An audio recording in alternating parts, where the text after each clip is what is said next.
Good morning.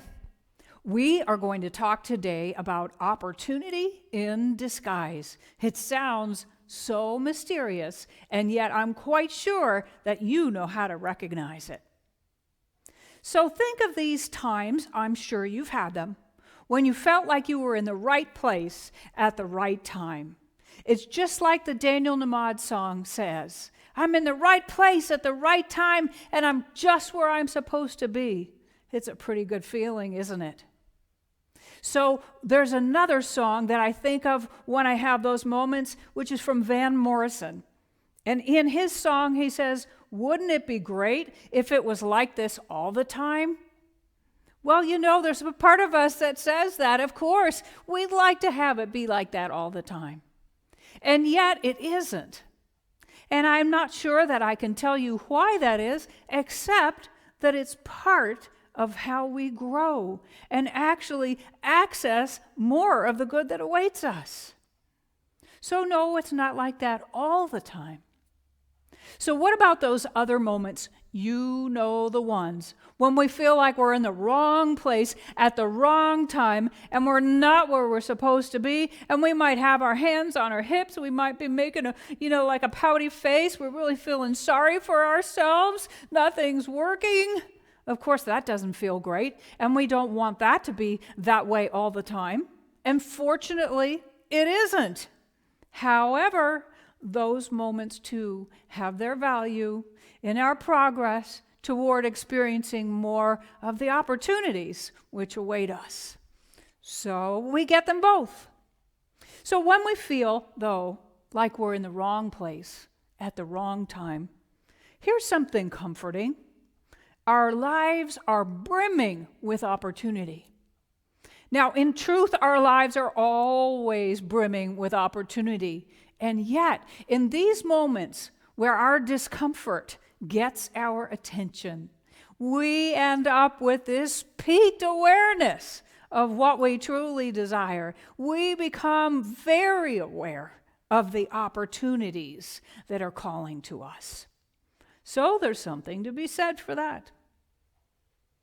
There are a couple of names for this state of mind. One of them that's very popular in New Thought.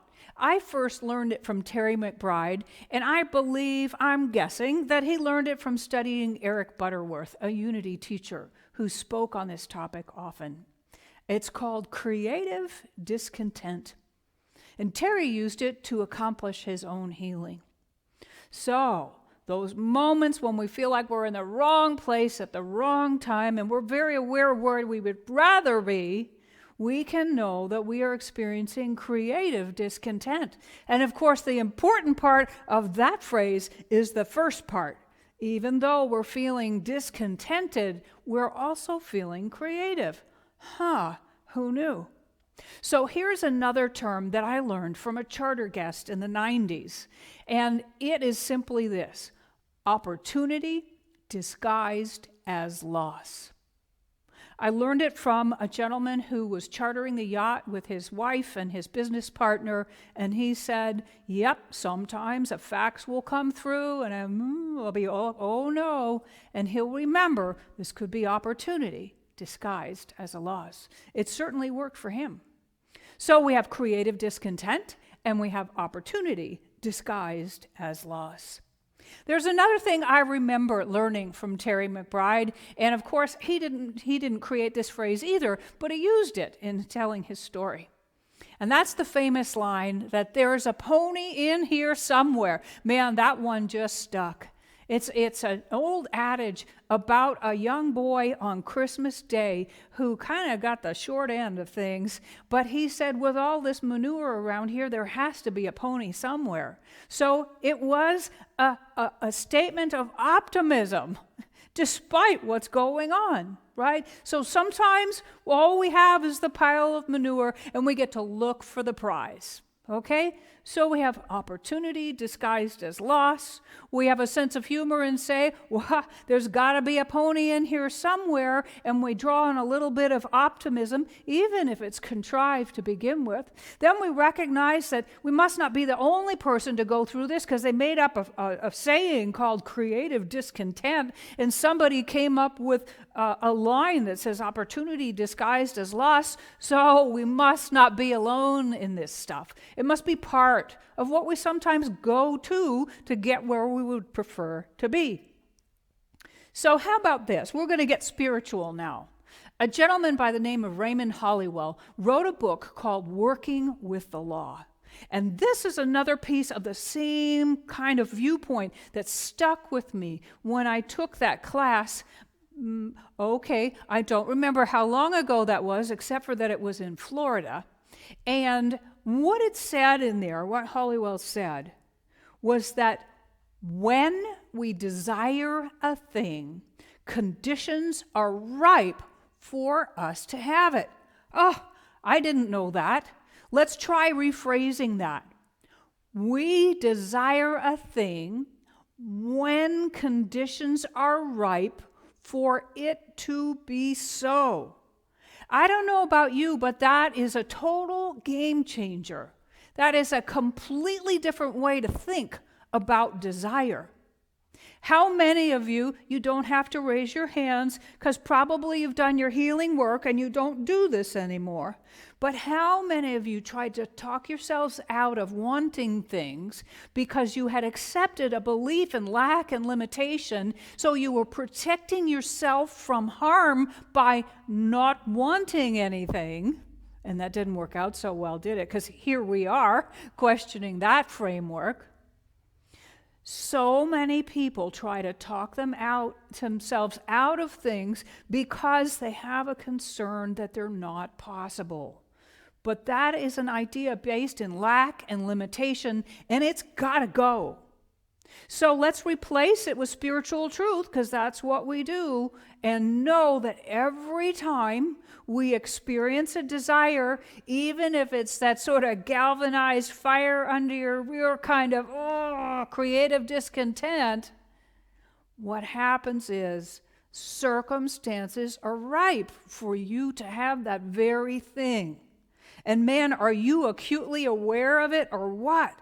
Well, so you might be acutely prepared for it. You might finally be ready to let go of something that's been in the way. You see the perfection in all of this.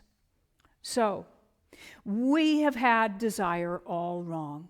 There's a book, one of many that Neil Donald Walsh wrote, called God's Message to the World, You've Got Me All Wrong. And I like to say that we got desire all wrong. But now, this is what you can know with me.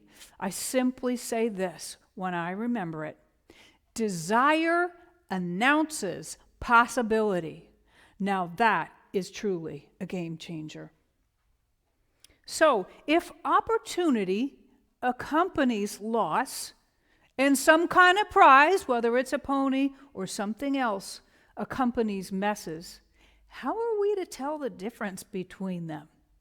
Well, of course, we were made and equipped to be able to do that too, thank goodness. In a practical sense, we can do something that Eckhart Tolle suggests, which is called acceptance. In a spiritual sense, we can also know this. We can trust our gut. We can trust our instinct, our intuitive awareness.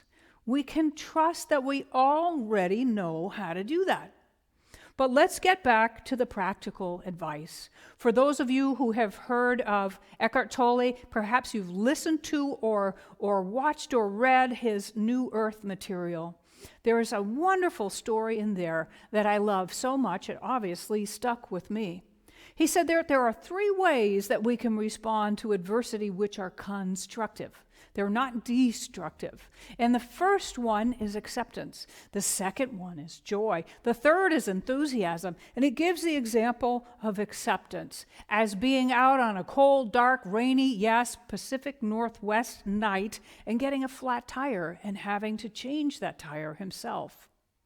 Now, he knows that if he accepts it, even though he's not going to necessarily enjoy it or be enthusiastic about it, he can get that tire changed quickly and safely and be on his way.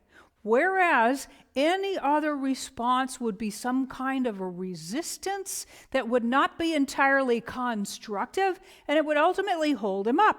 And where would he be? Out in the cold rain, kind of in danger on the side of the road, and certainly getting soaking wet and not going where he intended for a while longer, right? So he gives this great example of the power of acceptance as the first thing to do when things happen like that. Now, here's another thing. What about the opportunity? What about the prize? Do you know another spiritual truth is that we don't look for the outcome too soon. We get to be in the part that is right in front of us, and the outcome occurs in its own time. So, it could be that the outcome turns out to be a delay, which kept us from harm, or an unplanned turn, which led us to someone or something that we would like to know or have. Perhaps our outcome was the clarity to realize, that we're not where we belong, and that we need to do something about that. As ministers, we are given some excellent advice. Never tell the story until it is done. Why is that? Because we don't yet know exactly how it turns out. We have no business telling the story. We have no business just being in the outcome that way. We have every business in being present with the development of that outcome. So Ernest Holmes tells us this. This is also extremely important. He says to turn away from conditions. Now, he does not say pretend nothing is happening. He, of course, advises us to take care of what is in front of us. It could be mental, physical. It could be something like calling for help or getting a blanket or a glass of water or making sure the person's conscious or whatever it is. Pull off the road, It depends on the scenario. But then, immediately, ASAP, start denying, turning away from the condition and turn toward the truth about that thing. Turn away from conditions and turn toward the truth and replace falsehood with truth. This is how it is done. So we affirm this truth until we have what is called a demonstration. What does that mean? We don't just say it once. We don't just say it until the ambulance arrives, or we don't just say it until we finally get to the appointment on time or make our flight. We don't just say it once and be on our way. We say it until we believe, until the circumstance changes, and that is that. Now, sometimes that can be a one-shot deal, and sometimes treat until we have a demonstration might take a while. It always works. We can count on that.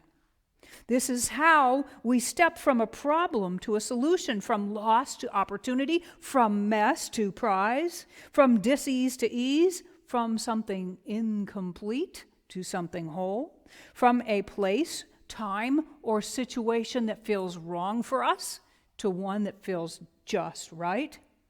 To turn away from conditions is the basis of mental healing. So, next time you feel as if you are in the wrong place at the wrong time, try this. Begin by accepting. Just for a moment, accept and do what's next. Attend to whatever that is. Now turn away from conditions and turn toward the truth, and don't you stop until you have your demonstration. And give thanks as if it is already done. Give thanks as if it is already done, and pay close attention. Why? Because you have just learned that desire announces possibility. So whether it's a cry for help, or whether it's a, I don't like this person or this job or this place where I'm living or this stuff that I'm doing or whatever it is, desire announces possibility, and you know that your life is brimming with that all the time. You have done all the right things. You have acted accordingly. Now wait and see. With faith believing as your good appears, and get ready to be in the right place at the right time, because of course that's exactly where you're supposed to be. And your good awaits you right there.